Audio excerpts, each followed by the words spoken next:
Veteran players are five. If veteran players are five, then vets, they are five. Then second year players, they're six. Second year players are six. Second year players, they are six. And if second year players are six, then draft picks are seven. Then draft picks are seven. Then draft picks are seven. Then draft picks are seven. Yo, this is Smitty. Welcome to the Dynasty BS podcast. I almost forgot my own name, which is a new low for me, but it's okay. We're going to power through it because this monkey's gone to heaven. And in heaven, we are in a fantastic dynasty spot. So I also want to welcome Brian here. Oh my God, I almost forgot his name as well. Brian, how are you doing? I'm awesome, man. You just killed. This monkey's gone to heaven. I love it, man. You just Yeah. absolutely crushed that. And you know what? Screw it. It's April 2nd. For all intents purposes, you can call me. Oh, man, I just missed my whole intro. You got me all flushed. You can call me Chan Agalucia, baby. That's what you can call me for this one. Woo! You got me off my game for a little bit. Welcome in, listeners. You know what? We just posted a pod today. We took a week off, and then I forgot to post a pod because I thought I did. But sorry for the 2 week break. You know what you guys all get? We've been getting requests. Trades, trades, trades, trades, trades. So you know what you guys are going to get this episode? One, you guessed it. We're doing Pixies talk at the end. But two, we're breaking down nothing but trades. And you know what? I run a league on commish that I love. This league has been bananas, Smitty. You're in it. I'm breaking down a league I commissioned today, all the trades that have been done in March. And what I want to tell all of our listeners out there is guess what you do in March? You start formulating your roster constructions to the draft that you're about ready to do and get going. We have had almost 30 trades in the Royal Rumble that we're breaking down as many as we got time to. Smitty, have you ever been in a league that you have like 30 trades done in a month that's the season isn't even going? Not at all. This right here is, in my opinion, and probably in like the world's opinion, quite record setting. Yeah. This one's hot. It's hot. And you know what? Everyone that listens to our pod every once in a while will talk about what good commissioners do or what you should absolutely not do. I'm going to use this league as an example for everyone listening to it. Get the right people together, create an environment that you have a league economy that if you need something, you can go get it. Get a group together that doesn't believe that if I have them, they're worth the world. If you have them, they're worth nothing. Because you know what? That's a bad league. Get the group together and let them all have fun. But yes, 30 trades. So you want to just kick it in here? Or you got anything to say for our listeners as I pull this screen up? Let's do it. All right, let's do it. Let's get in the first one. So here's the format we're breaking down. And by the way, we're not going to read each roster for every trade on here. What we're going to do is we're going to talk a little bit about if this trade's good, for what reasons, what your team would look like to do a trade like that. But here's the format. This is a start 10. This is a 1.5 tight end premium, full PPR, nothing else. No, nothing crazy, just everything standard. But yeah, so two RBs, two wide receivers, all that good stuff. So start 10 super flex. So let's get out the first trade. So what's the date on this? March 11th, we start getting going. We start off a little bit slow. So almost 30 trades from March 11th until April 1st. So Mm. first one we kick in. Kyle Pitts for Zayd Flowers. What do you think about that one? Well, based off the fact that it's oh god, we're about to be honest. So based off the fact that it is 1.5 Titan premium, and based off the fact that the Atlanta Falcons have a ramification going on, I have got to significantly choose the Pitts side. But Pitts has burned a lot of people, so this is like a lot of hope and a lot of faith on the guy who just acquired Pitts. But you're losing Zay Flowers, and if I'm being honest, I think Zay Flowers has potential to be replaced in the draft because he showed a lot of rookie mistakes when it really mattered. Yeah, he did, especially in that playoff game. But I believe this was probably pre Kirk Cousins news. If Hmm. I'm a betting man, I can't remember the Oh, I exact agree. day, but it was real close. But yeah, Kyle Pitts side for sure. Kirk Cousins doesn't go to Atlanta and they don't have a quarterback, guess what? I'm probably on the Zay Flowers side on this one. So, matter of timing on that trade for sure. What's your thoughts on Kyle Pitts right now? Because we're going to find out real quick. You either have an absolute lottery ticket or the thing is fake and it was from last week's numbers that someone sold you. So, tell me which one you think it is. Okay, I'm sorry. What date did this happen? Did this happen on the 11th? This was March 11th. Okay, this was the exact date that Kirk Cousins was traded to the Falcons. So this was Okay. a genuine reaction. So with that being the case, yeah, someone said, "Hey, that Kirk Cousins news is massive," and they acted immediately, which I love, by the way. I think that is fantastic to react to. I don't think you should react to news that suddenly, especially with a guy who is currently injured. But the potential, better yet, the floor for Kyle Pitts is different. Slightly different, Yeah. not a big difference, but it is different. So I love this move. I'm sorry, what was your question actually? Well, I was asking you what you thought about Kyle Pitts, but now that you looked up that date for me, this looks like a manager that has been burned by Kyle Pitts and has just been waiting for news and just said, "Now's the time. Now's the time." So, um, Kyle Pitts has been a big disappointment. We can blame that on Arthur Smith. We can blame it on a lot of things. But we get to see if it's going to work. But I'm a big Zay Flowers guy. I won a jersey bet off of you that you're going to wear a Cardinals jersey to a Rams game again, Smitty, for 2 years in a row. Because he beat Jordan Addison by 4 points in our bet. So it was fantastic. All right, let's jump on to the next one here, Smitty. So we are looking at. Well, hold on. To speak positively on Zay Flowers, the great thing about effing up in big moments is that you probably won't do it again, considering the weight of the situation. So this might actually be kind of a fair swap. I agree. And if I'm a roster that doesn't need a tight end, and I'm like, you know what, I need some depth at wide receiver. I need someone that could potentially break out because that has the talent. Um, I like it all in. And you know what? Everybody always needs a tight end. And I was out there trying to trade for Kyle Pitts in some leagues this week. So yeah, I mean, it's hard not to want to believe in Kyle Pitts, man, because the talent's all there. And Brock Bowers coming out right now. Everyone's Brock Bowers this, Brock Bowers that. Like, honestly, is Brock Bowers even half the athlete that Kyle Pitts was coming out? I mean, he's Good like, question. yeah. So I don't know, but I like this trade all the way around. I think this was the thought process of portfolio construction trade. Yep.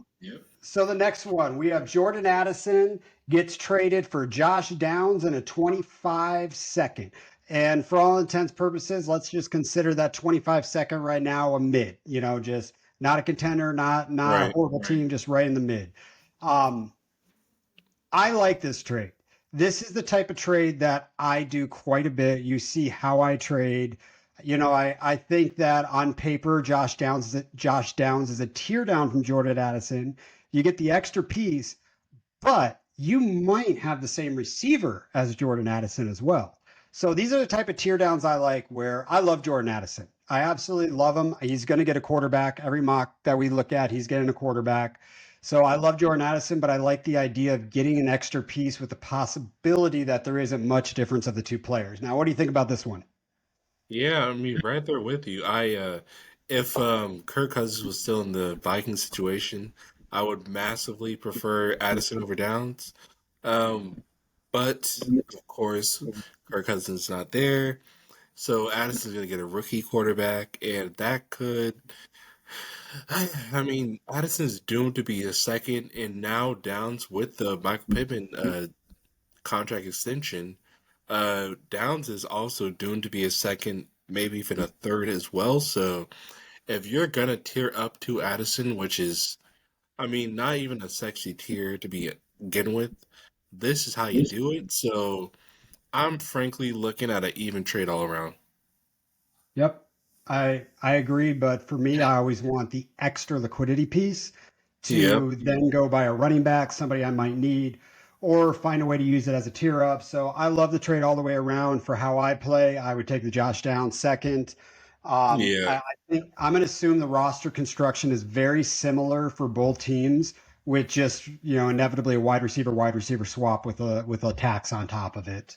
Um, all right, so this was a cool trade that I think we can spend not too much Oh, time on, but Nick Chubb. So Nick Chubb, that I saw last year, people just trying to add as a throw-in piece, as if his value is worth something in a trade. And every time I saw Nick Chubb come across, it's like, I don't want this player. I have no care for this player. The 2024 second that was in here, I believe, was towards the latter part of this. I think it was okay. 209, 210, somewhere right in there. But let's just say mid 206 to 210 for Nick Chubb. You know, look, I always need a running back. I'm always looking for a cheap running back. I mean, yeah, throw a dart. Maybe you get something out of it, some touches. Especially if you build roster construct like me, that I always need some sort of running back. But it's not the worst trade out there to take a chance at. I don't think Nick Chubb is the running back that I'm personally going after with a second. Um, I don't think I'm going to do that. I'd probably maybe buy him for a third ish, something like that. But I think you can go get somebody else for a second in Ooh. there. But all around, you know what? Take a stab at it. You need a running back, go for it. You know what? Maybe he comes back and maybe he slams. Who knows? Worth a shot. What do you think of this one? Can I be completely honest and say I think this is possibly okay, late second. Let's just like shoot out because it's not the case. Well, I'm just gonna say 209 because I have the 209 in a league and I need a running back in that league. I think to be honest, and let me just be very specific about this league. I have Bijan and Gainwell. Those are my top two running backs. With that being the case, I think I would throw a 209 at Chubb if he's available. Now, of Oh, course, Chubb might not even. He might be worse than most people, honestly. He might be lower than most people. I think that is actually a fair assessment. But the 209, 210, at very most 207, I think this is a fun little swap. So I like it. Whoever, I mean, obviously, if you have the pick, you have a lot more you can do with it. But to get a guy like Chubb, who was strongly considered one of the best running backs in the league not long ago, maybe even 2023, top of it, I love the deal. I love the deal. Let's just hope he comes back to relevance so despite let's talk about logistics on a team like you were just talking about that needs a running back. So you Mhm. got the 209 here. So is there a way in your mind you would think about formulating a trade where you use that 209 to essentially go get somebody like Zach Moss or maybe a Joe Mixon, but when you formulate it, you use another piece to distract them from that piece where you're really giving up the 209, but they think that they're not because you're doing another tear down. Maybe you take I don't know, just tear down on a wide receiver, like you tear down a wide receiver three and throw that in there. I mean, I that's the type of trade I'd be looking for to get a vet Yeah, back now. like throwing in what's that guy in Atlanta, the wide receiver three now, Mooney, like throwing in Mooney type Perfect. deal. Yeah, I actually kind of love that. I love that move. That's actually a lot more savvier than trying to acquire Chubb because I mean it's just a lot of question marks with Chubb. So I think that's a much more savvier move. Yeah, so I don't know any wide receiver. So Daryl Mooney's not a game changer. He doesn't really mean he's a roster clogger the way I look at it, but he's got some sort of value he's holding on to because of that rookie season. So maybe you say, you know what, I'm going to take Daryl Mooney and I'm going to go throw in another roster clogger. Just throw in a roster clogger, some wide receiver, Jalen Tolbert. I mean, just whomever you want to choose on here, and put that running back in there in the 209, and Deion essentially you get Jackson, that running yeah. back. I love it, dude. Yeah, so that's why we do these shows. We give you guys, food for thought, different ideas, but I don't hate the trade. I mean, it's just different, whatever that manager's going for, and they want a Nick Chubb. So, you know what? I hope it works out for both sides. I always do. All right, let's talk about your boy over here. Oh, we got a big boy right here. Let's talk about your boy over here. So this is what really got the league started. I was like, you know what? Screw it. I'm gonna trade a big boy name. I went out there and acquired Justin Jefferson on a team that I'm completely retooling and going for it right now. But I took all this liquidity. Remember, I'm always talking about it's not about making these picks. It's about going up and getting what you want. I said, you know what? I want the wrecking ball. I want the bazooka. I want the dude that's going to be the difference. I want the wide receiver one, worst case scenario, wide receiver two. Then on this squad, I needed a running back. And it just so happens that the gentleman who owned Justin Jefferson had a running back that I said, you know what? That running back is safe right now. I want to go for it. So here's the trade. I send Justin Jefferson, or sorry, I send DK Metcalf, Jameson Williams, a 2024 first, a 2025 first, and a 2026 first. And in return, I get Justin Jefferson and Jonathan Taylor. Now, I will preface this, which I am the commissioner in this league. And you know what? I do trades in leagues I commission that's good for the league as a whole. I want to help other teams as well as me. Team I did this with is they just realized they need a full on rebuild. So I said, you know what? I've got like 7 future firsts in this league, Tony, or Smitty. And I was like, you know what? I'm going to send 3 of them. I still got 4 more firsts, 3 or 4 more firsts in this league in the next 2 years. So I was like, you know what? Go for your rebuild. I want to go for it. So tell me, what do you think about this? So I obviously tiered up from DK Metcalf and I gave up a lot, but I got the running back and I never have a good running back. All right. Well, I'm gonna say this. I think I have to start here. Jonathan Taylor is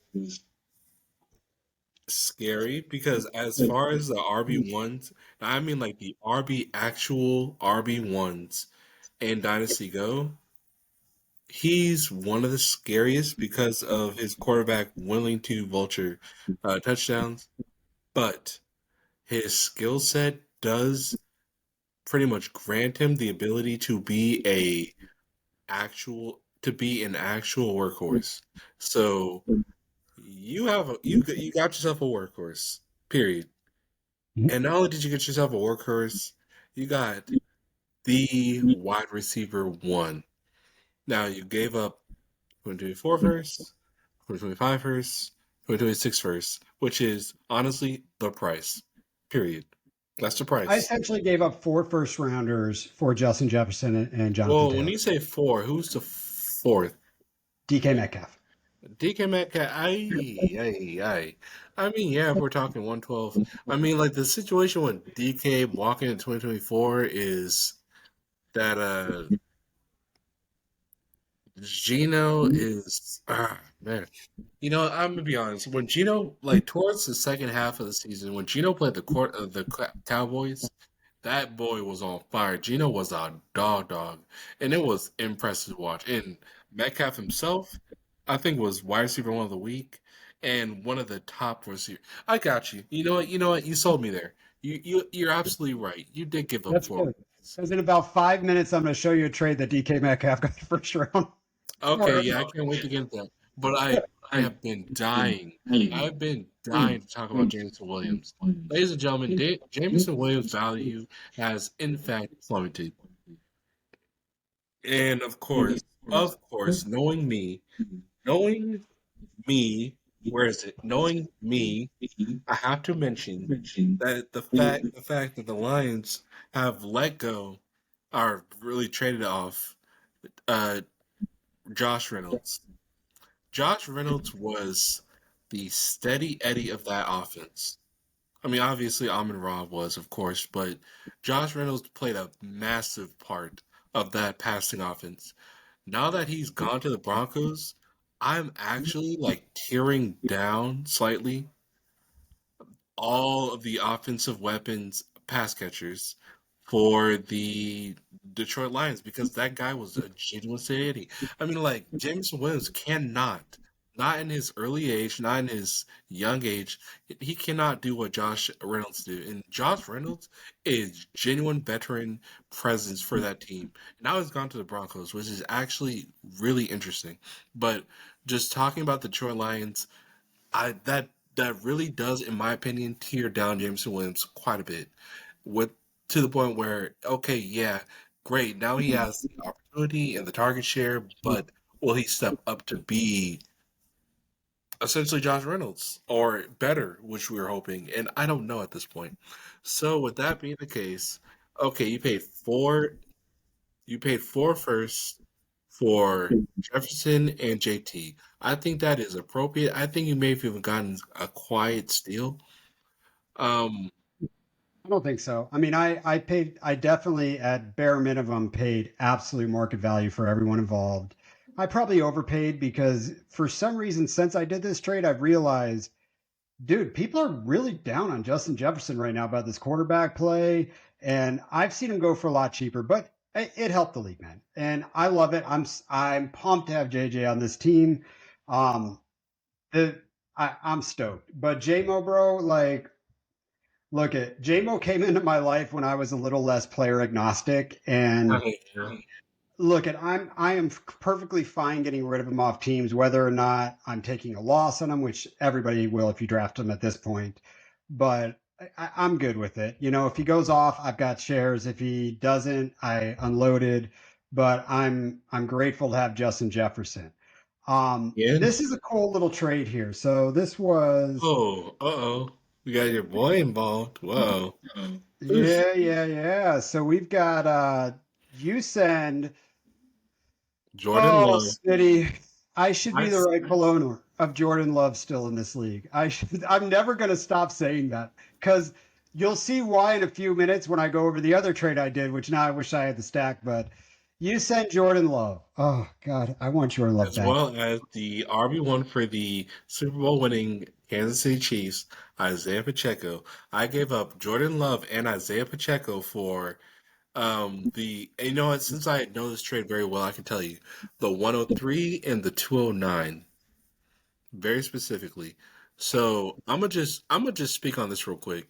Um, Jordan Love 103. I vastly prefer the 103, but if we're doing Pacheco and 209, I actually vastly prefer the 20 Pacheco because I think he has survived.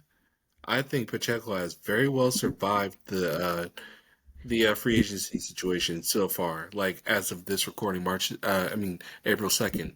So with that being the What case, if that cat, the rugby guy that they just signed, what if he the goes rugby in? guy, I And mean, by I the guess way, with the new situation on kicking, right? Like the kickoff, that yeah, thing being completely different. That's low key. sneaky, sneaky. I don't care about it. If I'm being honest, I don't care about it. Pacheco is gonna be him in moments, but he surely was not a him in the Super Bowl, and like that's so saddening to me. But I think this trade has like a bit of fairness, but if I can be very honest, like just looking at because this was done before the what we know now of free agency, and I'm actually kind of looking at the Jordan Love Pacheco side that I gave away. I'm kind of looking at that like kind of I Don't, might be like don't, kind of missing it low key. I might be don't, missing it low don't, key. Like I think don't he have got me a little remorse. bit. Don't I do think it. he got me a little bit. I love this trade. You want to know why I love this trade? Let's What hear have it. I said for almost the last 3 or 4 weeks on this podcast about Jordan Love? What have I been talking about? Yeah, you said that he Jordan Love has potential, his stock and potential to go down, but it's like what has he done for me lately? He's been a god lately. Like I don't know, man. Like he's been really great for Green Bay So lately. if he goes in and has the exact year he just did, and Right. these four, the mock draft we just did, four quarterbacks come in. Three have Hmm. elite potential. Then add JJ McCarthy in there. If they come in and just have really good rookie years, they already supplant him on the rankings. That's what I'm saying. You like, I don't know how Jordan Love's value gets higher because he's going to have to turn into Patrick Mahomes or Josh Allen for that to happen. But I love this. So what if I told you in this trade where you got the 103 that the player that you think is going to be there at 103 might not? What would you say if I told you that? Because your boy over here is drafting at the 102 in this league. That's true, and that's right. You have all the power. I'm gonna go ahead and say this. This draft class, particular. Look, I'm gonna just speak on it. I'm gonna just throw it into the ether. Hey, if you are playing with me in this league, yes, that 103 is straight up centered around a quarterback, a youthful one. And if you were to go ahead and get the guy I want, the amazing thing about this class is that the guy behind him, no slouch. No slouch. It's gonna hurt me a little bit, absolutely, but as far as production goes, I will probably be just as happy. if not happier. I mean, it really just depends on how the draft shakes out. But yeah, I love the class. This class is just fantastic for me to really even feel this way. So, God, RP, Jordan Love was such a nice addition to my team, but to lose him for the 103 makes me very excited. I'm sorry, I hate to say it. And if I have to give up the starting running back for the Super Bowl winning Kansas City Chiefs, I'll do it because I use that piece to make me really happy later. And I mean, really happy. So, do you want to do an on-air trade and trade up to the 102 right now and Whoa. solidify who you want to draft? What's your offer? Because I no I, longer, I should let you know, I no longer have that 209. I know that, and Okay, okay, just making sure you know. the 209 would not do it. Oh, Um, ooh, let's hear this. yeah, I'm getting a little hot and bothered over here. Ooh, let's hear it. I'm looking at a team that's got Matt Stafford and Derek Carr on it, and Amen. Amen. That's mine. yeah. Hey, two old white boys. Let's hear it. Oh, you know what? We're gonna come back to this. I didn't think about doing an on-air trade until right now, but it's I don't need a significant piece, but it's gonna be a piece. Yeah, yeah. I hear you. I hear you. Oh, I'll say this: there's a player on my team that this league. Hey, I'm just calling this league out. This league has zero idea how to value him. Sorry, guys. Y'all have no clue how to value him. oh, you're talking about Mostert. Not quite. Yeah, but I mean, honestly, most people in the world don't know how to value Mostert. I I do. honestly think we might be the only two I people. want him everywhere I possibly can because Yeah, his like I price is. think we might be the only two people in the world that know how to value Mostert. Like that man can't be. Oh, that man is cheap.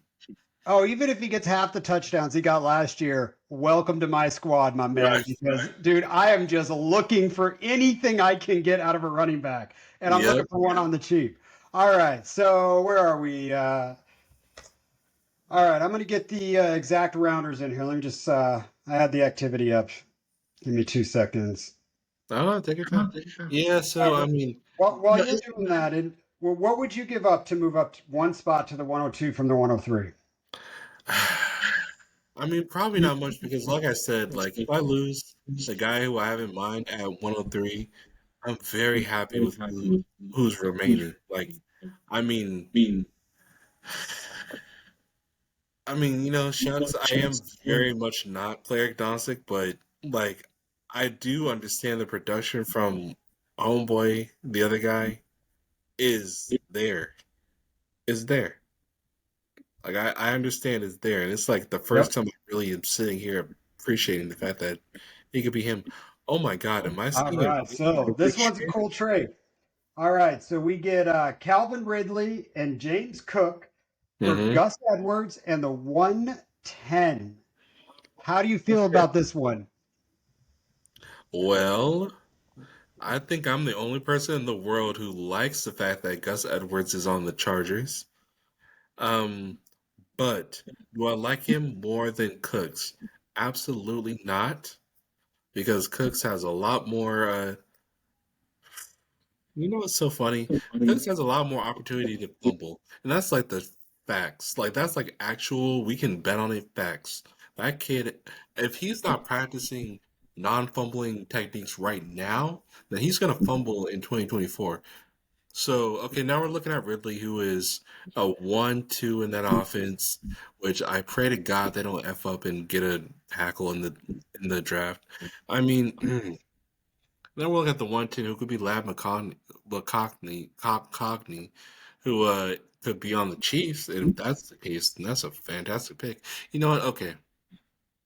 I actually vastly prefer Edwards in the pick. How do you Yep. feel? Oh, do you I, really? not even a question because it comes down to Really? this: Gus Edwards versus James Cook. So what? Don't really care. Either or. No. Obviously, youth James Cook, but for reality, doesn't really matter. The pieces that matter on this is Calvin Ridley versus the 110. And if I have Calvin Ridley and anyone sends me a trade for the 110, I am slamming accepting that.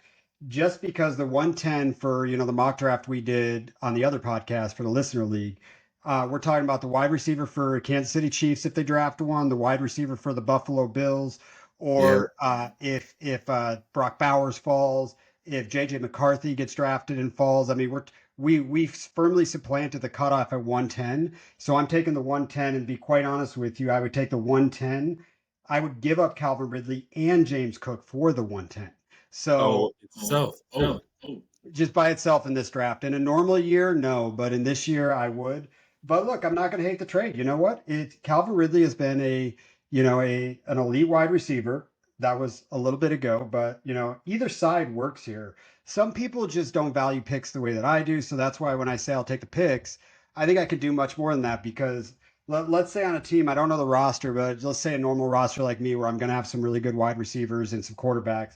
Now let me see what I can do with the 110. Can I go tier up on the 110 from T Higgins and go up there and get Jamar Chase, Sun God? Can I take, whatever it is? Can I get into a CD Lamb? Can I get into that one tier? Can I take Kyler Murray in the 110 and go get Josh Allen?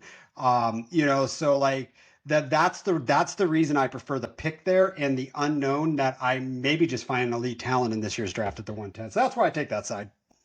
all right. I mean, I'll say this: James Cook had some flashes here and there, but I can never get over the fact that he is a fumbling machine, Yeah. Yeah. and that's That's so cool. weird to say, but he is. Cool trade. All right, so let's get in the next one. We've got Austin Eckler for 2024 second, and I will tell you what that second is right now. The 207 for Austin Eckler. So this is a cool trade because this one will bring us back to one we did earlier. So Nick Chubb for like the two mid 20, mid Mhm. second, I mean, or Austin Eckler for a mid second. I would much prefer Austin Eckler for a mid second than Nick Chubb right now. Um, Really? yeah, you know me. So I do believe the wheels fell off for Austin Eckler, but he's also not coming back from a significant injury.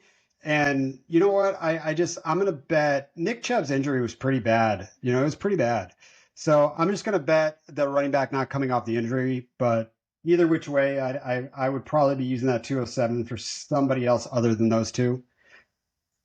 I personally like the running back class of this year. So with that being the case, I kind of like 207. I mean, there's like five top dogs, right? Let's say all five of them get drafted from 204 to 205.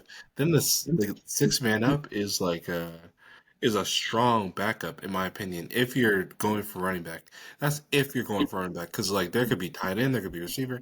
I'm just saying if the 201 205 is just straight up all five running backs, I'm very okay with whoever the hell's at 207.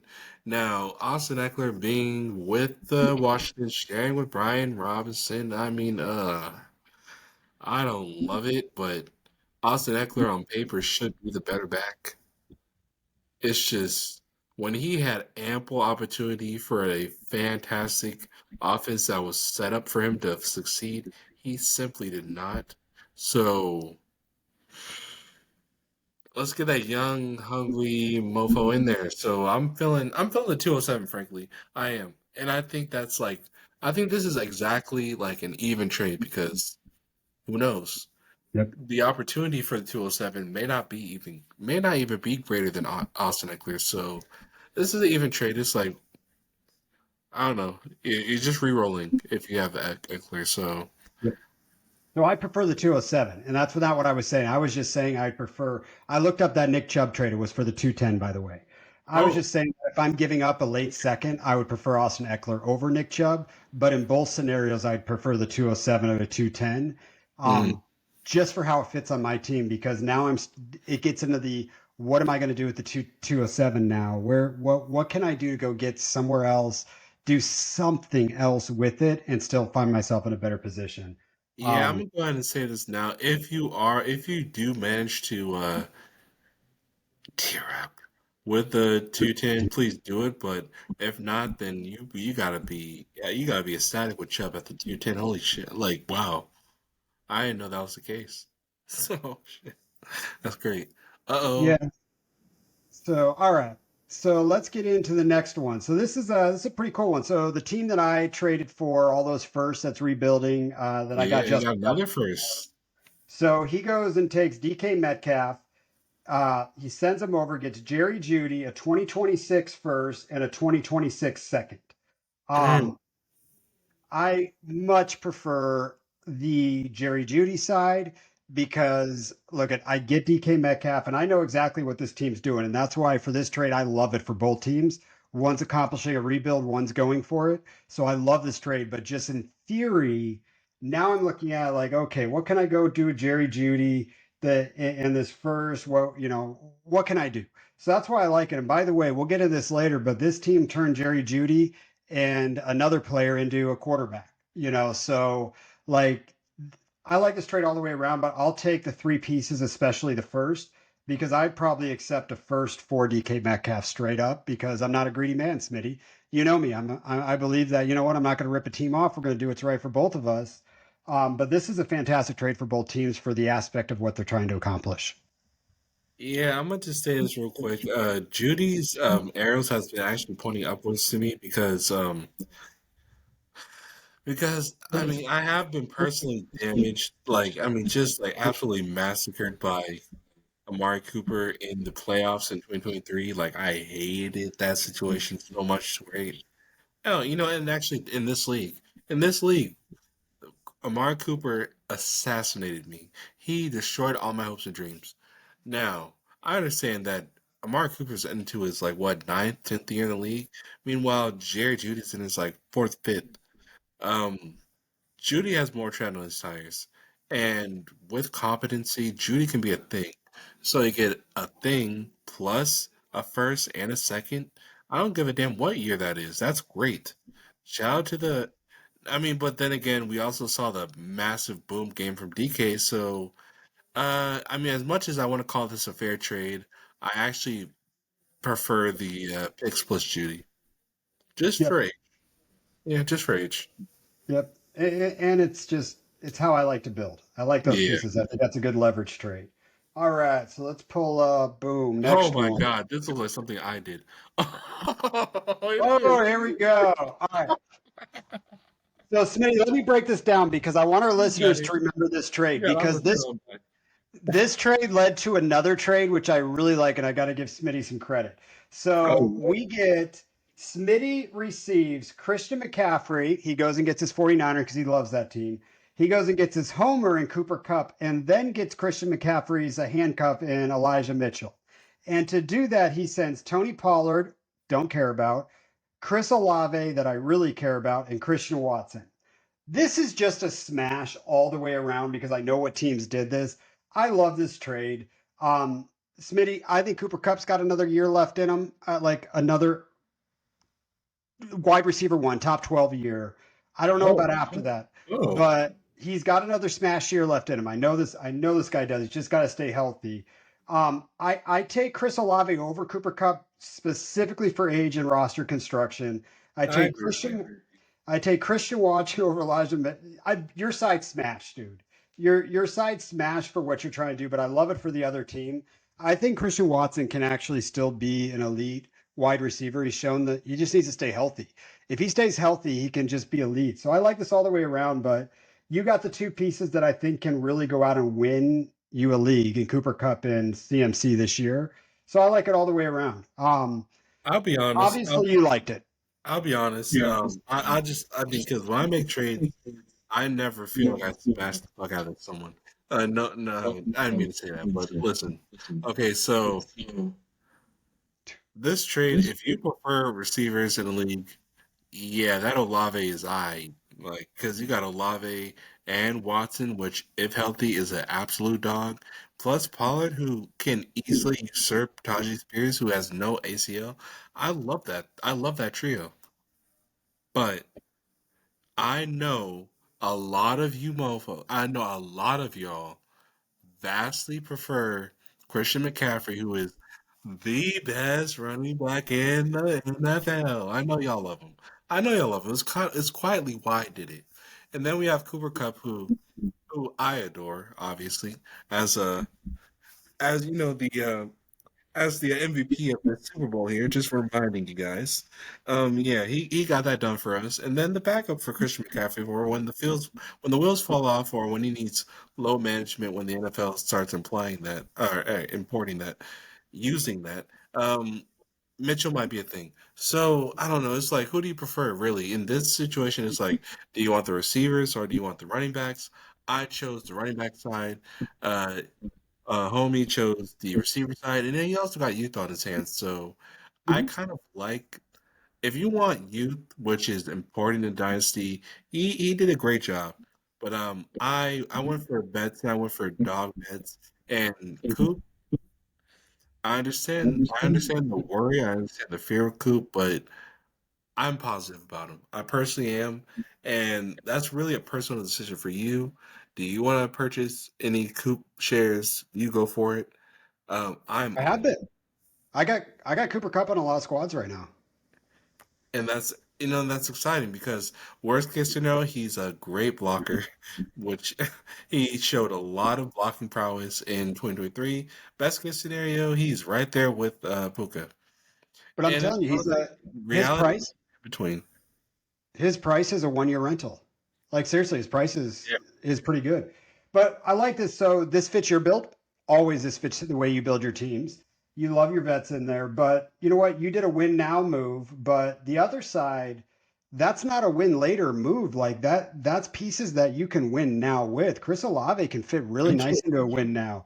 Christian Watson, like the one thing you're going to get with Christian Watson, maybe you don't get consistency, but you will get some spike weeks that really are going to matter in there. I mean, this dude can be a touchdown dog in a game. So I like both sides, but Smitty, I'm telling you, anytime you're going all in and you get Christian McCaffrey, who I mean, we don't need to debate his RB1 potential every single year that he stays healthy. So I dig it, brother. I dig it. Let's jump into boom. We've got another. All right. So we've got, let me pull this one so I have the dates here. Give me just a second. Uh, We have Jahan Dotson for Jawan Johnson, a third in yep. 2024 and a third in 2025.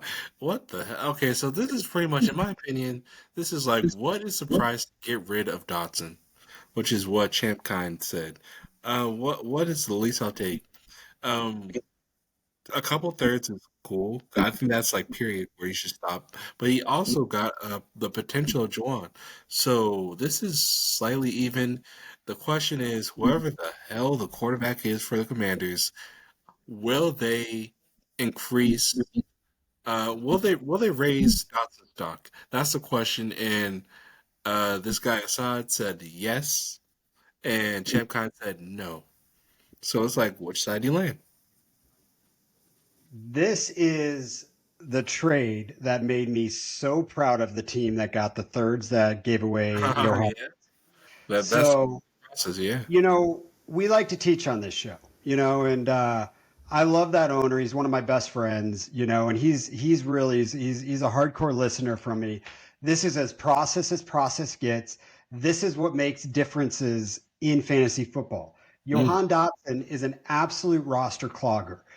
You need to get rid of him, but the bottom line is he's not a difference maker, Smitty. He's not. It doesn't he doesn't matter. So now you go out and yes, even if you just got these 2/3 for the trade, I like that because it gets into the theory of okay, now I can go rent a running back for a week when I need it with a third. And I've had Dotson sitting on my bench because I can't trust him. He's a roster clogger. Maybe he has a spike week, then I throw him in, then he busts. So I like the liquidity side of this trade to go and be a process player. But the team takes Dotson. It's like, okay, get a new quarterback, just like you said. You know what? Screw it. I have nothing to lose. Some people don't value third rounders the way that I do. So, you know what? 2/3 that mean nothing to me for a chance of, hey, what if he can be his rookie year with a new quarterback? So I just think this is a process trade all the way around, but I love the getting the thirds and getting Dotson off the team. I've been trying to get rid of Dotson every single place I can. I just don't even care his price. Just take him. Just give me something that I can use later. Okay. In that case, the process way, I understand. Oh my God. Okay, this trade right here touches my soul because I went on. Listen, we have a um we have a redraft podcast where we really started off that in 2023, and I said my guy is Christian Kirk. I fully believed in him before he went on the tear he went on because it was just very obvious to me. So now, the dust is settled. He was clearly the best weapon next to Evan Ingram in that offense, which was middling. With that being the case, Christian Kirk, the Himothy that I still think he is, has been traded away for Tyler Lockett, a 3 in that offense, uh, Trey Palmer, a 3 in that offense, and a 22-4 second, which is lace. I'm going to say 107. I mean 207. So you're giving up a couple of. You're giving, actually, in my opinion, you're giving away 3 wide receiver 3s for 1 wide receiver 1 in a middling offense. If that's the case, please give me the wide receiver 3s because they will have a spike week where they can actually be traded for a second. All 3 of these players. So it comes down to the value of how you feel about Christian Kirk, because look, I don't think he's a Himothy like you do. I don't hate on him either. Like he's got value, but is Christian Kirk for how you? This is going to come down to roster construction. Is he a spot start wide receiver in your roster construction, or is he the guy you have to rely on to be in there every single week? If you In my don't view, genuine opinion, he is at the very most your second wide receiver that you can leave in that second wide receiver or third wide receiver spot. At the very least, a flex player that you can just leave that flex for the remainder of the season. so how I build, I guarantee you, if Christian Kirk is on a squad, he's my right wide receiver 4, 5, or 6. Like Damn. All right. that's just. But you know how I build. Like I'm always Yeah, going to build to. Like I believe in my wide receivers. that's So true. if Christian Kirk is not your everyday reliable and you're just looking at a spot starter, I like the other side because you get the 207 with some flexibility. You get Lockett and Palmer, which you know what, an injury happens. I mean, right now there's no wide receivers even on the charge. Or sorry, that's Tampa Bay. Never mind. Woo, brain fart. But yeah. So you know what, DK goes down for 3 weeks. You know what? Great, I got a 3 week spotter in Tyler Lockett. Or maybe he goes off the first couple games and I can then go sell him for a second. So I like both sides. It's just how you view Kirk. So I believe Kirk's probably somewhere in between your view and my view on him. He's probably somewhere in the middle, huh? Yeah, I mean, I love Kirk. You're absolutely right. He is somewhere in the middle. I love Kirk, but I do actually prefer the 3 pieces. I mean, and plus you're getting a 2024 second. Like, that's a great class. That's a great class. That honestly might Yes. be the price of Kirk alone. I'm sorry, I didn't mean to say that. So Yeah. shout out to Marks for smoking that. Yeah, and if you don't value like picking late mid to late seconds, if you just look at Tyler Lockett, Palmer for Christian Kirk, I much prefer Christian Kirk on that side of it. So a lot of times, but I think it's a good trade. We'll see what Christian Kirk is this year. It's going to be interesting to me. For Um, sure. I feel like we need to get a water bet on Oh Christian. my God. Hold on, do you want to do a water bet on Christian Kirk? Well, tell me about it. What's the deal here? I don't know. What do Because you want to say? because if I'm being honest, there are players in this draft that can threaten his wide receiver 1 situation. It's just, will the Jaguars actually draft those players? Here we go. Here we go. Here we go. I'm gonna just set the line right here. Adnan Mitchell will not threaten Kirk. Oh, are you talking about for a draft spot? Yeah, I mean, just like if the Jags draft Adnan Mitchell, I don't. Oh, I I was more thinking of is Christian Kirk a wide receiver 2 or 3 at the end of the year? what 2 Yeah. or 3? That's guaranteed I in my think he's out of opinion. the top. I think he's out of the top 24. Oh my God. Out of the top, okay, well, I have to think now. Oh, out of the top 24, what the fuck? I mean, Let's water bet it. we're looking at like the Green Bay receivers at that point. I mean, he might be competitive with second best Green Bay receiver, maybe the first best. Whoa. You know what? Top 24, I got him in there. I got him in there, honestly, quite confidently. Stamp it. Water bet it. Stamp it. All right, let's get into some big boys. All right. Sorry, we got off track there. I just I want Smitty to put his mouth where his money is, or money where his mouth is. All right. Yeah. So we got a big boy trade. Justin Herbert. Whoa. So Team received Justin Herbert, Devontae Smith, Kendre Miller, and he sends Josh the Stallion, the cornerstone of all cornerstone quarterbacks. Josh Allen, the 212, and Samuel. So Herbert, Smith, Miller for Curtis Samuel, Josh Allen, and the 212. Talk to me about it, Smitty. This is the type of trade that gets my blood going, dude. This is why I play fantasy football. Yeah. Oh God. In this league, I mean, we're talking about a .4 for passing. Well, that doesn't entirely matter for Josh Allen, does it? And then Curtis Samuel. I mean, we as a community are very excited for what Samuel can possibly be. He could be Allen's dirty little slot. That is potential. That's potential, right? And then we got the 212, which is a glorified third rounder, in my opinion. And you're trading that for Justin Herbert, who is potentially linked to a dog of a receiver. You got Devonta Smith, who is on his way to a contract extension, still very much a two, and then Kendrick Miller, who I genuinely don't care about. Ah, man, this is actually looking a little more even than I thought. Um, Dude, this is the Josh Allen side, Smitty. I don't know about that. I don't know about that actually. I don't know So about. if you get a chance to go get the cornerstone of all cornerstones, Mhm. the guy who more than likely is going to finish QB1 at the end of the year, because I mean, we're talking about this isn't one time, it's not two times, it's Josh Allen. I don't believe Yeah. Justin Herbert can finish as a QB1. And I am more than willing to pay Devontae Smith on the back end of Justin Herbert to go get QB1 in fantasy football. Now, that doesn't mean that I'm all about not, that side of the trade. This trade works for both teams because I see what both teams are trying to accomplish here. There's a team that needed to break up Josh Allen, and sometimes you just have to break up a quarterback. I've had to do it 3 times this week where I'm like, you know what? I traded Lamar Jackson in a league. You saw it. I was like, I had no option. I had to break up a quarterback. And you know what? You look at that trade on paper, you're like, I'd rather Lamar Jackson, but that's the best I got. I And don't know. I I don't like want to this. look at that trade. Do you mind if we like look at that trade real quick because I don't fully agree.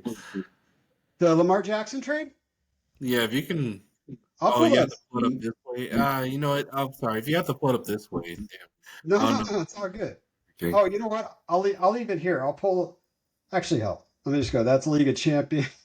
I got. Because I low key think he smokes the absolute hell out of that trade. But okay.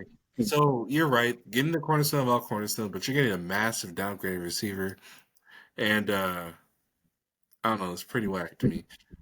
Just here's the truth. I would rather have Herbert and Devonta Smith over Allen and Curtis Samuel. That's just the truth. Hey, you know what? It's just it's where you're at. I'm buying the wrecking ball, man, the bazooka. Like I'm going and I'm like, you know what? I Yeah, need some Josh Allen in my life. So Devontae Smith in a startup is, let's say, fourth round somewhere. yeah, Okay. right. Yeah, Justin Herbert, is going like back of the second or back of the first, mid second sometimes. I mean, he's fallen. So let's say you begin you startup draft and someone offers you the 204 and the 410 for the 101. Are you taking that in a startup? no. No. That's kind of what just happened. Wow, look at you. Okay, hey, that's a great little tactic you just did. Great point. Absolutely I, great I, point. I'm too analytical. This is just what I do. All right. So here's the Lamar Jackson trade I did. So I sent, and by the way, I went back and forth, and I think this is a great trade for everybody involved. But this is the league. I've got Jordan Love, AR-15, and Lamar in there, and I've got pieces everywhere. I have no draft capital. I just, you know what I did? I did the fantasy footballers version of Dynasty because I was like, I'm gonna do some startups, and I want to see next year which way I like better. I hate it, dude. I have no picks. Andy, I hate you for selling me on no picks in this league. I wanted to try it, but you know what? Andy, we love you. You actually inspired us, so we're cool. So anyway, Lamar Jackson, Jalen Waddle is what I sent, and in return, I got Drake London. I got what the hell did I get? Hold on. I got the 103, 107. So yeah, so I got Drake London 103, 107 for Lamar Jackson and Jalen Waddle. Can I be Smitty, honest? Yeah, but hold on. I gave up a top six QB, top six. Last year's MVP learned the offense. I gave a wide receiver that had a down year, but has proven he was the wide receiver eight the year before, to Drake London, who has underperformed, and then the 103 and the 107. So I'm not getting so that's what I'm saying. Like I had to do this. I love the trade all the way around, but this really works. I mean, this is as fair value gets, dude. And to be honest with you, I think I sold Lamar a little cheap. Okay, well, I'm gonna let you know right now that you smoked the dog shit out this trade. Like, you honestly should have been beat up. Should have been beat up. This trade is so incredibly crazy because, in my opinion, the 103 and Lamar Jackson damn near even. You get in, okay, and then London, who has a completely different floor, and Waddle, who we know who his floor is. I mean, with Tua effing around, we know his floor. Yeah. And then we got Tyreek in the situation. That man Waddle is a two. And London has potential to be a cornerstone. I mean, can I be honest with you? You smoked this trade without even getting the additional 107. You have Brian Thompson Jr. potentially with this mess of madness. You smoked the ruiner. I'm so sorry. You are officially the worst. I don't know about that, Smitty. I like to trade all the way around. By the way, yeah, he had the 101, he had the 106, and you know what, You can enjoy all that crap. I mean, dude? I'm telling you, man. I feel like I sold Lamar cheap. I really do. All right, let's get back into the other trades here. Hold on. Let's get back I'm into the sorry, I didn't mean football. to do that. I didn't think I was gonna crap on him, but my God, you Dude, I smoked. don't know why. Man, I don't know. You I don't smoked see the it the way you shit. did. You smoked it. How the hell I did you get thought the I sold him 103 out cheap. of that? Because of Lamar's name? Because he won the MVP? Lamar? Bro, Oh my God. you know how I feel about Lamar. Don't I even get me going. understand that. And I love Lamar too, but he can be easily replaced by Jaden Daniels. I'm so sorry. I'm so sorry. But like you have added years to your roster. Like I mean not added years, but you have added youth to your roster. All right. And you get the 107 with it. All And you right. get a significantly better receiver. Like how did you actually even pull that off? Like that's actually that's possibly one of the sexiest trades I've ever seen on this pod. Like that's Bro, insane. Yeah, I'll leave it alone, just but me. Jesus. You know me. Like, I'm not afraid to trade a really good player, dude. Like, I'm always I mean, about but trying. you got a better play. That's what I'm saying. Like you got Yeah. three better players. That's what I'm like Yeah. twisted about. March is the time that you figure out how you want your roster to start looking going into rookie draft. Like now's the time when you should be more active than ever because everything changes yearly and free agency's over. We'll figure out the draft, but now's the time you form that roster for next year and you use that liquidity. All right, so let's move on. This trade's hot, dude. There's some big names in this one. Okay. So DJ Moore, Tajay Spears in the 210 for Tyreek Hill, James Conner, and a 2025 third. And by What? the way, we were done breaking down the Herbert Josh Allen trade, right? Yeah, I mean, yeah, I've officially agreed that Josh Allen trade is better, but I don't think it's that much better, but I think it's better. Yeah. But I think breaking up, like if you have to break up Josh Allen, you got a really good How price. you Like do it? mission accomplished, you know? Yeah, that's how you do it. All right, so DJ Moore, Tajay Spears, and the 210 for Tyreek Hill, James Conner, and a 2025 third. This is a cool trade. This is just a cool trade. I freaking love this trade. I'll be Every way honest, around. this trade is so much better for being by Punter Hurst versus Hemsley. So much better for him because like people are not acting like James Conner is not the tip top of RB2. Like the tip top of RB2. Like as So in like you that's can start with RB1 if you wanted to. And then we got the actual wide receiver one in real life. And then what did you get for him? DJ Moore? Tajay Spears with no ACL? And a freaking two man, these trades are starting to piss me off at this point. I'm being honest. Like I'm starting to see destruction. I'm starting to see trade I'm starting to see trade destruction at this point. you can't get a trade done if you don't send an offer, That's right? so true, but like what? He gets Hill and Connor, plus a third that I can give a damn about for. I mean, like, he gives up a second, which is actually late. So congrats, you have a backup running back at best. Um, at very worst, you have a third string tight end. Plus, you have a man with no ACL, and then you got DJ Moore. Like that man, DJ Moore's gonna be locked up. Like I just wish people understood that DJ Moore is not great pairing with Keenan Allen. Like Keenan Allen is the vastly preferred wide receiver in the Bears offense if we're talking about 2024. And then plus if they draft out Rome Odunze, then who the hell even is DJ Moore? But like I mean, just I'm seeing destruction all over the place. So this is why this trade's so fun to me. DJ Moore was a wide receiver 8 in most formats last year. Ish is somewhere in there, but definitely he was in that. With Now you go Tyreek no Hill. If you're going all in, and which this team that went and got Tyreek Hill really is, which pisses me off because I have his 2025 first round draft pick, which I'm mad about this trade. You go get Hill. James Conner is the type of dude that I was talking about. If when we were talking about Austin Eckler and Nick Chubb, like find a way to formulate a trade where you really get him for the 207, like is awesome. I've been talking about going to get James Conner all year. Yeah, he said Give up a 210 versus a third. Who cares? I mean, who cares? It's like they have the same bust or hit rate probably. exactly. So I like this trade all around. The team that got DJ Moore wanted to get younger with let's see where new QB. Let's see what can happen with Tajay Spears. Like I like this trade's just freaking fun. It's not always about winning and losing trades. Like me, I always preach like, dude, let's just have fun. Who cares? Try something new. Like who cares? Just go have fun. This trade's fun. It fits just my league. This fits my league perfectly. Yeah, I mean, yeah, I agree with you. I mean, listen, this is how you tear up from a 2025 third to a 2024 second. So I'll give you that. Oh yes. Oh, I've been dying to talk about this trade. I've So I have two. been about this trade. So Smitty, I prefaced the trade you did where you got Christian McCaffrey and said, "Remember this trade, everyone listening." So now we go and the full trade, comes to play.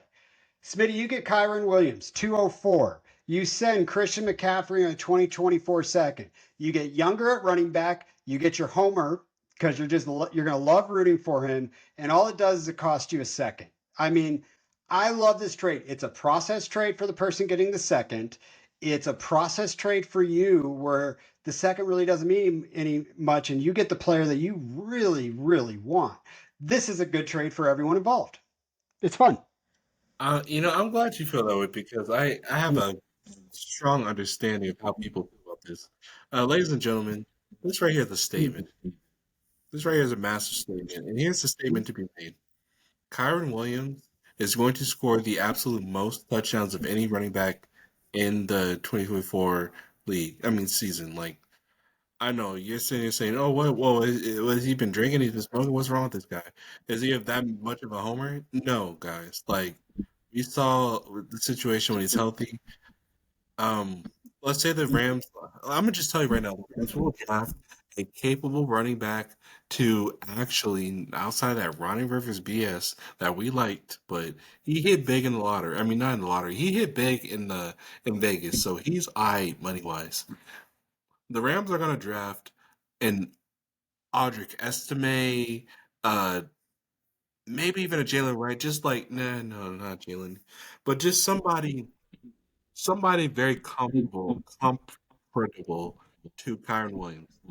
With that being the case, Kyron Williams will have the sufficient amount of rest he needs for when it's time to dominate because the Rams are going for it. Don't make no mistake. Now, what we should remember is yes, Christian McCaffrey, best running back in the league, of course. He did all this, went to the Super Bowl, obviously lost, but Kyron Williams was right on his ass. With that being the case, you have a full season knowing what he can do with our offense, having a sufficient second to relieve him and even replace him in time if need be, barring injury. Kyron Williams is the better player. And I'm gonna go ahead and say right now, I know you're thinking that this is just way too far fetched from a Rams homer. Third best running back in dynasty football. Sorry, it's just a factual fact. Over Brees Hall. I'm Yeah, letting you. no, I'm not going to argue that. I mean, it's just No, I like look, the I'm offense trying to better. tell I like the people scheme right now. better. I need people to understand that this is a statement. So yes, I paid the.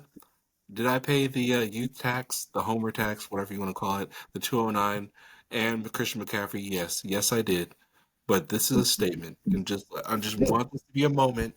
I want people to know that I'm actually giving you guys a lot of gems right now that you should do something with. Uh-oh. I guess I'm done with my take. I just want that to be known that Kyron Williams is significantly more valuable. I mean, So here's my full analytical breakdown. If okay, I'm yeah. playing the way I want to play, I take the Christian McCaffrey 2024 second, and the reason being is if something goes wrong and Christian McCaffrey's healthy, I have a pretty good understanding that I can guarantee where he'll be at running back wise. Why I can't guarantee that for 204. I think he'll be there. So if something goes wrong, I think I can get Christian McCaffrey traded and get a little bit more value out of it. But dude, like play the game the way you want to play. Have fun. Like I love this trade for you. You smoke this trade for how you want to play fantasy football. Like it fits your team. Oh, You want to watch the players. You don't want. You're not player agnostic. Like you're like this is. I love this trade for you. And when I broke down all these trades, I was like, that sneaky little bastard when it got CMC to get to 204. Well done, Smitty. This was one of some of my favorite trades that you've done because it's so good for how you really play. all Now, right. Wow. Okay. let's let's jump into this next one. Let me actually get the pick numbers on here. So give me 2 seconds. All Oh right. man. I love this trade. All right. Isaiah Likely So and Devon Chan Isaiah. for yeah, for the 2024 first, 2024 third, and then t- So here's wait, the numbers. whoa, 22 2024 first and a Yeah, third? so here's the numbers. So Isaiah Likely, Buzz Lightyear, Devon Achane Uh-huh. for the 111, 112, and the 304. Oh my God. Oh I my God. mean, Smitty, so we're both going to go back and forth because you will buy a running back for a first round draft pick. I will not. I Not will for sell. not for I will two. sell any and all for running backs for a first rounder. I'd be specific on like three running backs. Jameer Gibbs, you're not getting him for the 111. Yeah, you're just not. Like, Bijan, they're in a world of their own. But for the most part, any other running back involved.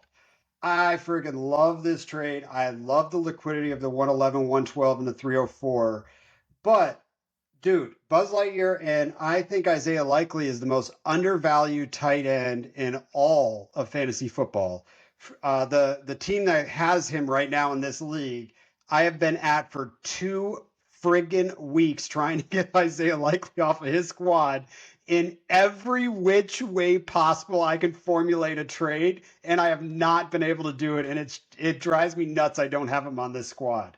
Um, I think the 111, 112 just, I mean, I love that, especially in this draft class. I mean, you, there's some really good players around that range right now. I cannot believe this price. Okay, I'm trying to figure out who to praise real quick. The Nature Bird? You smoked dog shit never. You smoked that freak. Dude, can I just be honest? You shouldn't. Not in this draft. As much as I love this draft class for running backs, you shouldn't want to have to pay the 111 for a running back, but you totally could if you want to. And I'm gonna just be very honest because Raheem Mostert got extended. He is the two in the Miami Dolphins running back situation. You can very easily replace that running back at the 111 with the Dallas Cowboys running back, with the Raiders running back, with the Chargers running back. I mean, all I'm saying is you got your value, your money's worth from selling a chance. So fantastic job, Nacho Man, Sandy Cabbage. That's a mouthful. Um, Nacho Man, Sandy Cabbage. Listen, I hope Achan is everything you asked for, but this pod does likely, and because it's a Titan premium, you might see your value actually come up from the likely side, and that's That just yeah. For a league themed after WWE, I just realized that that is one of the greatest fantasy football names ever. Nacho Man, Sandy Cabbage. That is Yeah, fantastic. That's witty as hell. All yeah. right. Yeah, I agree. I'm taking the picks all day. This is another cool trade, big names. So we've got David Njoku in the 204 traded for TJ Hawkinson. Oh, I oh, see my this favorite. either which way. I want the process. I would take Njoku in the 204. Um, Njoku won people fantasy football leagues last year.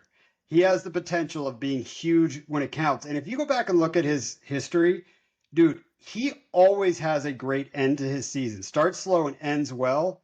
That's what I want out of a player anyway. So, I'm taking Njoku in the picks, but dude, Hawkinson was tight end one until he got hurt last year. So, I mean, dude, any which way you look at this, it just is your process. But I think Joku and Hawkinson are about equal to me in my rankings right now, so that's why I would just take the pick. Dude, have you noticed that we have pretty much agreed that every side that Hunter Hearst Helmsley has been on is the winning side? Like, his effing team is going to be all right. Like, his team is actually possibly the scariest team in the league at this point. That man has been savage with these trades. And, Bro, D-March, Forrest, D-March pisses me off, dude. He yeah, pisses me off, dude. it's really making me upset. Negasaurus, you have to understand that you may not have Hawkinson for the first quarter of the season. And if you can manage that water, then hell yeah. Because once Hawkinson's in, he's in. But then again, you also have a quarterback situation. Dude, just Hunter Hearst Helmsley. He won this trade. And Joku plus the second. What the fuck? And the second's the 204, dude. That's like in this draft class this year, it's huge. Now, Yeah. fun trade. This is cool. So we get all right, let me pull up the actual picks in here. So we get Gus It's Edwards, 309. the I mean, it's 111. I'll tell you. It's 309. Oh, for me. There's first involved? What the hell? Yeah, hold on a second. Whoa. Okay, so 108, I believe, and then the 112. Okay. Yeah, sorry. I just that looked a little weird. So we got Gus Edwards, the 111 and the 112 for 111. Mike Evans, Derrick Henry, and the 309. This is a cool trade. I will tell you that, dude, if I am gonna go and I'm like, you know what? I'm gonna go win me a championship this year. Uh, I'll be honest with you. Mike Edwards, Derrick Henry, and a 309 is very attractive to me. I personally prefer having the 111 and the 112, but like there's a time and a place where I also say, you know what? I see a path where I'm taking home a championship, and this is a path with Mike Evans and Derrick Henry. Big price to give up for that, but from a construction standpoint, dude, it's not bad if you're going all in, man. Derrick Henry's got 1 year left, dude. I'm telling you, he can go 20 plus touchdowns. He can do it this year. And if he does that and Mike Evans just does what he does, dude, you're going to smash this year. Can I be honest? This is actually the only even trade I've seen all night. Like, this is even as a Good kid. trade. Even Steven, I love it because like it doesn't take Yokozuna out of contention. And it also places Nature Birds in contention while giving up all that capital. So it's like it's very even Steven to me. I love it. This is what I like. This is the type of shit I would like to do. Yeah, no, that's why you got to do it. This is an awesome trade. I like this all the way around. I really do. And you know me, I was buying as much possible Derrick Henry shares as I could before he signed with Baltimore. Like, I mean, it was just all I was talking about. I was trying to go find a way to go get Derrick Henry, and I got him for a lot of late seconds, and I'm really happy about that. He can smash. All right, let's talk about your commish. He was at it again. Let's look at this one. So I picked up JJ, and I was like, you know what, like. All right, let me go look what I can do here. I got to tweak this wide receiver room, make it look a little. I got to add depth, and I want to add a my guy. So I added a my guy. I added Jordan Reed. He is a my guy. So all right. So and when I said I meant Jaden. Wow. So Jaden Reed, the 110, the 308, and I gave up T Higgins, the 303, a 2025 second, and a 2026 second. I love with this trade for both teams. I think it really worked for the team that I did that. You know what? The other team really wanted T. Higgins. So play the way you wanted to play. Like, dude, T. Higgins is going to be a one on an offense next year. Plus, even if he's not, he's tied to Joe Burrow then. So, okay, so be it. But I love Jayden Reed. I got rid of the 108 to get JJ, and I wanted a one extra pick inside that top 10. So I did that, and then we just flipped threes. I think it's good all the way around for both squads, but you know I'm happy with this. Again, look at the commissioner here just smoking people. Like, this is such a dirty trade. Like, you smoked this shit. I mean, let's It's just not dirty, top dude. bottom. I vastly prefer Jayden Reed to T. Higgins. I mean, let's just start there. And then you get a first in 2024 versus the second. I mean, versus the third in 2024, and then plus. Oh my God, dude, you smoked this trade, bro.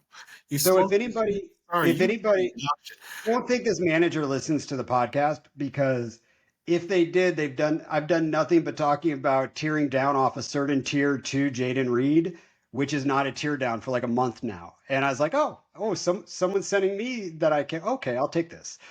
I love Jayden Reed this year, man. He's a wide I receiver do one on that too. Like, I squad. really see him as the one in Green Bay, and then giving up the two in Cincy, who might be a one in a terrible offense. I mean, like, let's just be honest. Jayden Reed is significantly better than Higgins. Yeah. Just So off, how I sold myself on this because we did the third round flop, so who cares? So I yeah. said basically, you know what? I'm giving the 110 for T Higgins, and I'm giving I'm getting the 110 for T Higgins, and I'm giving up 2 seconds for Jayden Reed. That's how I view the trade as like smash. I'll take it. What kills me though, like what actually frustrates me is that you're getting the 1010. I mean the 110 or the 19 or the 108. Cutoff, baby. That's the cutoff this year. Oh, Yeah, I love this rookie class. that like you really put. All right, look, guys, I'm so sorry if I'm completely crapping on one side, but it's just like wow. All right, here's another quick one. 207 to the 209 for the 203 and the 312. So someone just wanted to really get up into the first part of the second round. I agree with that trade all the way around. I'd rather have the 203. There's a significant drop off possibly around the 203, 204, 205. So I'd rather get up there. I don't mind giving up a third. This might be like the second most even trade because, like, yeah, it might be, may not be. I don't have really any opinion to that. Frankly, I prefer the Macho Man Sandy Cabbage. I actually did. I love that. All right. I think this was a sneaky cool trade that we did here. We've got 2025 second, the 304 for Sam Howell. Great price to pay for the possibility of him being a starting quarterback next year. I think Sam Howell is the perfect type of QB backup QB that you want to just have on your roster because if something happens to an older quarterback, we've seen him use his legs. We've seen him put up fantasy football points. Not too good for real NFL, but I think him and Justin Fields are the two backup quarterbacks you want on your squad if something happens to the starter. And I think that's a cheap price to pay. Yeah, I mean, yeah, for sure. And if we're looking at like 2024, then maybe in like a war perspective, same quarterback, Howell and Gino. So yeah, that's fine. I like it. I guess. Yep. Oh, okay. Here we go. Something exciting. Sorry, that was this one's hot. These are the type of big names that are getting traded around. Garrett Wilson, 2025 second, and the 109 for D Hopkins and the Sun God. This is just such a freaking cool trade. I think either side is happy regardless of what we say. Dude, having the Sun God on your team feels so good. G. Willie was such a disappointment last year. He burned you so bad when Rodgers went down, and we still don't know what the QB room is going to look like. So it's like, you know what? I'm just going to get rid of that. There's new life in Tennessee. Maybe Hopkins can be a wide receiver 3. And you know what? I'll give it the 109. I could sell myself. I like this all the way around. I prefer from a process standpoint the 109 G Willie in the second. Like I really prefer that side, but the other side smash too. Like I love this trade.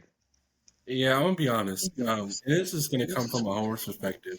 Tyrod Taylor, when the Rams played the Giants in 2023, Tyrod Taylor actually knew how to like. I'm not saying that the Rams had a great secondary, but he knew how to assassinate us to where that game really came down to a missed kick on their side. So we got lucky because Tyrod Taylor knew how to maneuver with his offensive weapons in the Giants last year. Now he has G Willie. Like I'm just saying, like if Aaron Rodgers falls apart and Tyrod has to step up, he has Garrett Wilson instead of Jalen Hyatt. Like that's I'm. How do you not love the Garrett Wilson side more? I don't know. I'm sorry. I love the Garrett Wilson side more. Now shout out to Amon-Ra St. Brown, but like I said before at the start of this, losing Josh Reynolds is a massive loss for the Detroit Lions. And then D Hop, I don't even know what the hell he is at this point. I agree, but it really feels good to have Sun God on your team, bro. Like I don't care. It's like But you're getting Garrett Wilson plus a first. I Like, agree, Smitty. I agree. I'm just making a point that sometimes you go by a player and you're like, yeah, it just feels really good to have him on your team. all right, You and know me, I'm player I love agnostic. that side. Like, but I'm just like I really have to break down the fact that Tyrod Taylor really elevates all Jets players. Like, it's just I can't ignore the fact that what is this? What the You know heck? what? I'm going to skip over this one. This is the trade of backup quarterbacks: Kenny Uh, Pickett, Marvin Mims. You know what? I don't even need to break this down. It's just backup quarterback trade, which I absolutely do love. Next trade all that right, we yeah. do. So, All right, oh, George Kittle, the 210 for Tutu Atwell, Alec Pierce, the cardio king, and a 2025 first. I like both sides of this. I'd be more than happy to give up the 210 and George Kittle for a first. Um, I like the idea of actually the more I'm selling this, I kind of like the Kittle 210 side. oh, really? Because You know, if I really needed a tight end, yeah, but I do think it was a really good price. I mean, getting that first is that's a yeah, that's there's a what do real you think? boom or Sell bust me league. on this one. Like, there's a real boom. Like, it's like you don't know what you're gonna get. And then honestly, when you look at Tutu and Alec Pierce, they're damn near nothings, but you still get the 2025 first. Mhm. Yeah, I I mean, don't. it's basically I George can't Kittle and respect that 210 for a first 25 if first. I'm just really like being honest. That's just how I feel. I like the first over Kittle. That's just really how I feel about it. Yeah. No, I agree. You know, I will tell you this league though, I will give that other side some credit on the George Kittle. Like I've been trying to get a tight end for a week in this league, and it's been very challenging to get one. I finally had to break down and give up a quarterback that we'll get into it in just a little bit. Oh yeah, All right. that's right. You sure did. Yeah, so we got all right, next trade. We've got boom boom. Oh my Oh, this God. is so cool. We got Zay this Hunter Flowers. again. Yeah, Zay Flowers, 2025 third, and the 312 this year for Amari Cooper and a 2025 first. For once in my life, I'm taking the Amari Cooper in the 2025 side. Because I like the first, because I would take a first over Zay Flowers with the rookie class coming in. Like, I don't know, he's just getting pushed down out of a tier for me. So I like the possibility of the what if on the first. Amari Cooper might have another year left in him, and I don't think getting the 2/3 back is enough, but I see the trade. I mean, this is like Zay Flowers. I love Zay Flowers, dude. So I just like the first, man. I just like what I could do with first rounders with other pieces to do other things. Like it's a very valuable piece. Like I can tear up with a first rounder easier than I can tear up with a guy like Zay Flowers sometimes. I feel like I found when I'm trying to do trades. Yeah, no, and I completely agree with you. And plus, I think Amari Cooper has at least 2 more years, at the very least. Yeah, I'm just saying possibilities of a wide receiver one, maybe one more Oh, year. gotcha. Yeah, like he's on that outskirts where he could get in there or he could just be 24, 23, somewhere in there. But Okay, you then, I'm right so there with you. you take this Cooper side on here? Yeah, 100%. But like, I don't know. Zay Flowers on I'm not gonna say emerging offense, but if they want to do something, he needs to step up. And I think he personally understands that. Zay I don't Flowers. know. JC is going to get so much more attention. Just a way to say that. Um, All right, hold on. All right, let's get in the next one here. So we've got. Oh, this is a cool trade. Let Oh me. my. This RP was. Zay Hutchinson. Anyways, woo. Lockett a 2024 second and a 2025 first for Devonta Smith and 2025 third. Oh man. This The is 2020, yeah, so it's a 204. So Lockett 204 2025 first and $1 a fab for Devontae Smith and 2025 third. okay. Um, Well, give me that fab, of course. I'm joking. I'm joking. Give a damn about the fab. Anyways, dude, what? I'm very comfortable with this with the Smitty side, but ugh, Lockett in the first, Lockett in that 2025 first, almost like is almost the same. Yeah, yeah. You said that's the 204. mhm. Okay, I changed my whole tune. I prefer Lockett in the picks. I actually genuinely prefer Lockett in the picks. Yeah. This one's so close. This one's close. I prefer the picks because now, yeah, I'm gonna sound like a spinning record here, but I can use that 2025 first to go tear up or do something cool with it. So That's that's fine. why I take that. But dude, I mean, anytime, yeah, I take the Lockett side. I really do. So, hey, we finally beat Bismarck's up for a trade. I don't want to say it out loud, but yeah, shut up. We finally did. Yeah, I really do take that side of it. All right, next one. God, with so many trades in this Fire league. Peach. Uh-oh.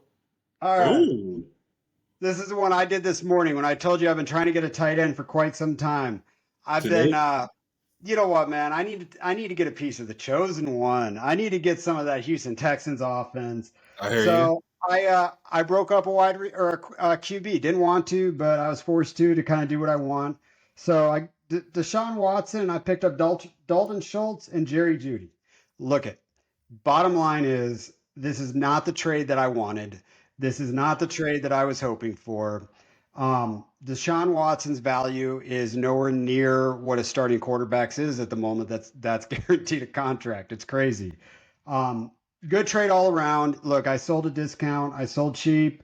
I think it's a good trade for who I sent it to.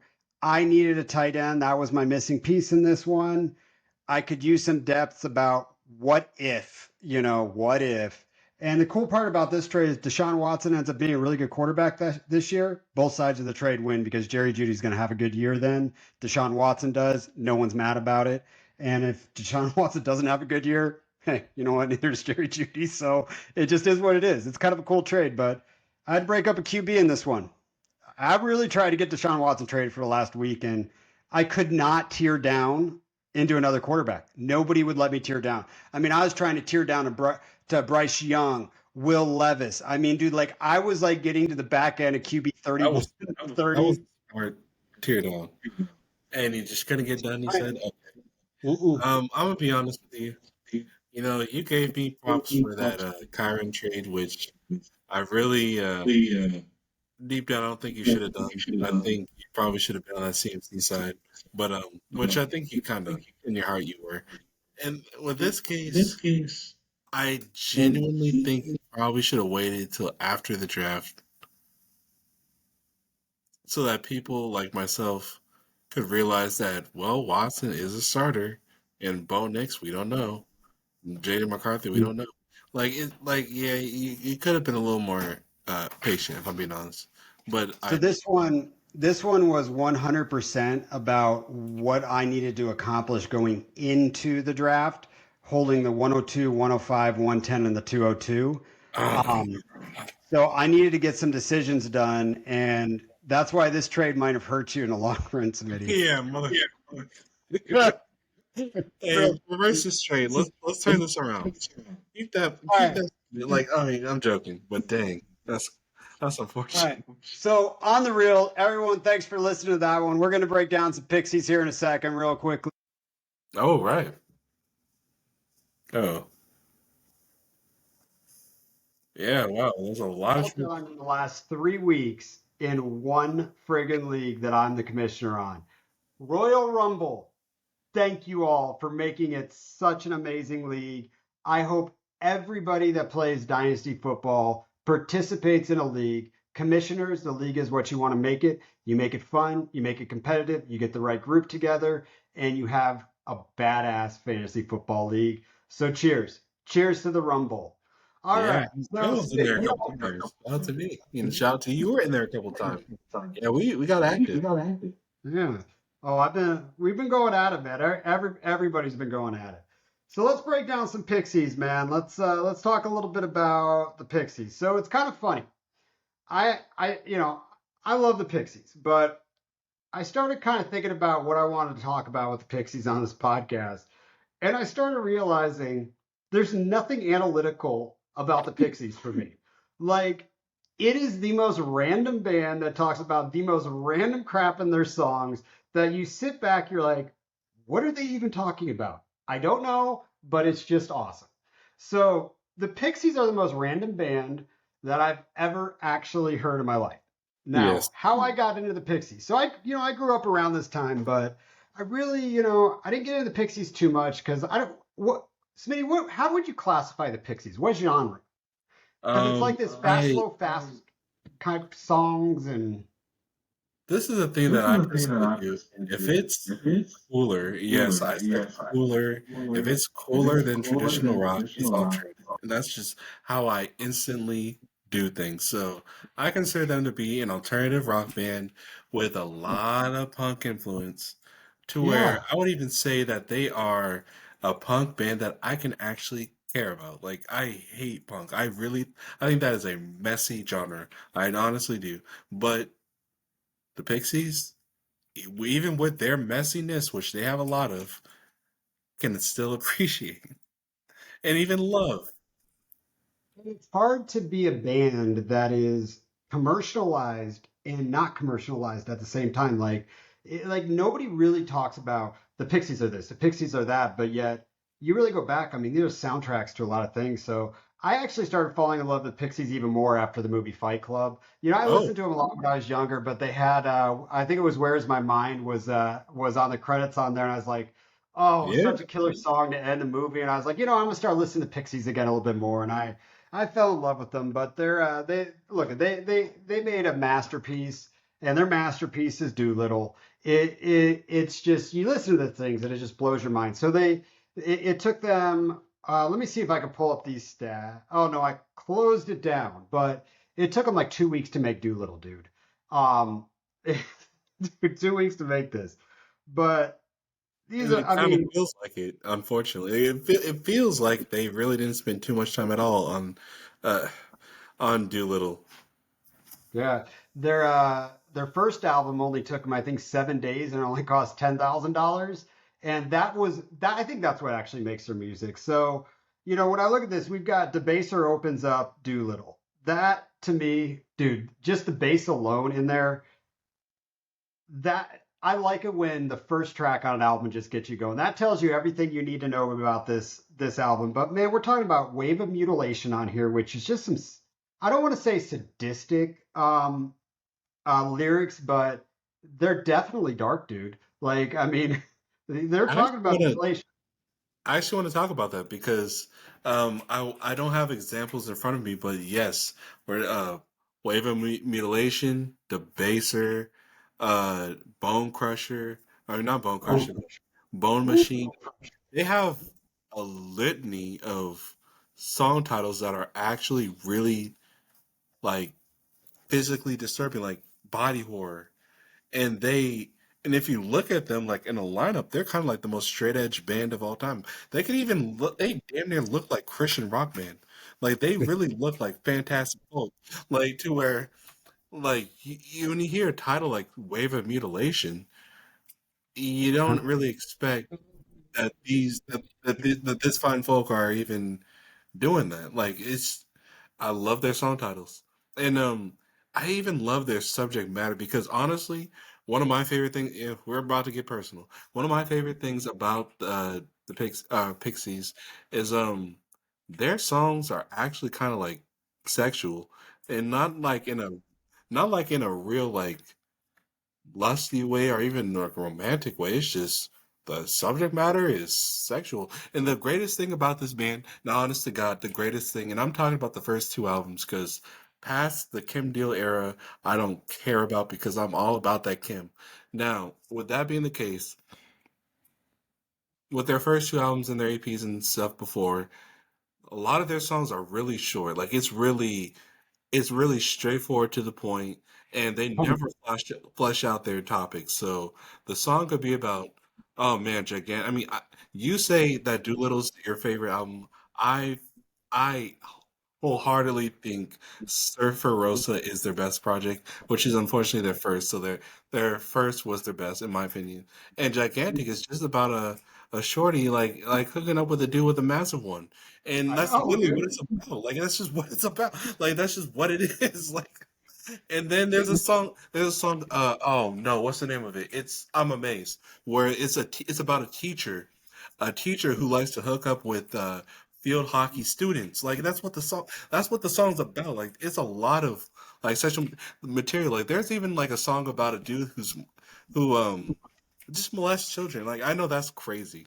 I understand that's crazy, but like that's like what their subject matter is sometimes. Like it's just like it's sexual, but it doesn't get into it. It's just like the matter is sexual, and we just move on.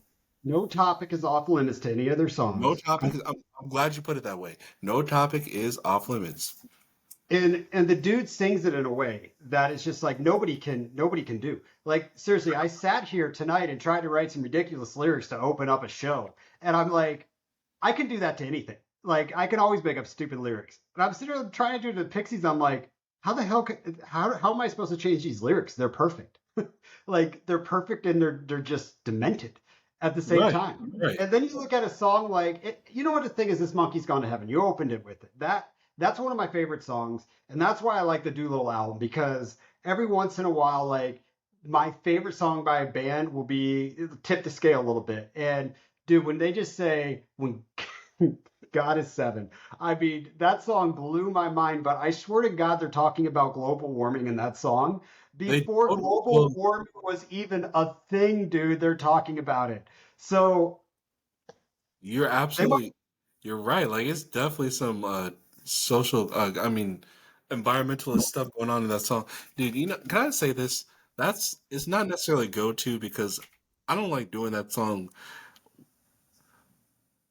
You know, my wife never really joins me with the karaoke songs, but when she does join me in the karaoke nights, she does a damn good job at like backup vocals. Like just when you're saying this monkey's gone to heaven, and she's like right back there with you, it's like the perfect Kim Deal situation. I was like, wow, like we should really like sell this performance because I, Oh, dude.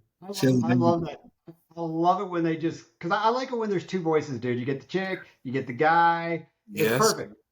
And then going back to the song Gigantic, like Kim Deal like is the main person singing that song, which because it would be very weird if Black Francis sang that song. But anyways, like she's such a massive part to that band too. Where when she left the band, I left the band personally. Like I didn't care about it. Like she's such a massive deal. And then no pun intended, but and then with I found out like recently she had her own band, like the Breeders. So that's like something I'm actually about to look forward to finding out about. Are you listen to the Breeders?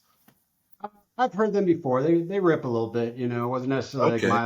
my jam, but dude, I like girl bands, dude. Like I don't know why, man. I dig all that vibe. But so you always talk about the emotional, like what music and how it makes you feel, like in Mm, general, like scenes and everything. So the way I define the Pixies for some of their music, like they make me feel like I'm floating. Like I okay. just throw my headphones in and like a song like Where Is My Mind?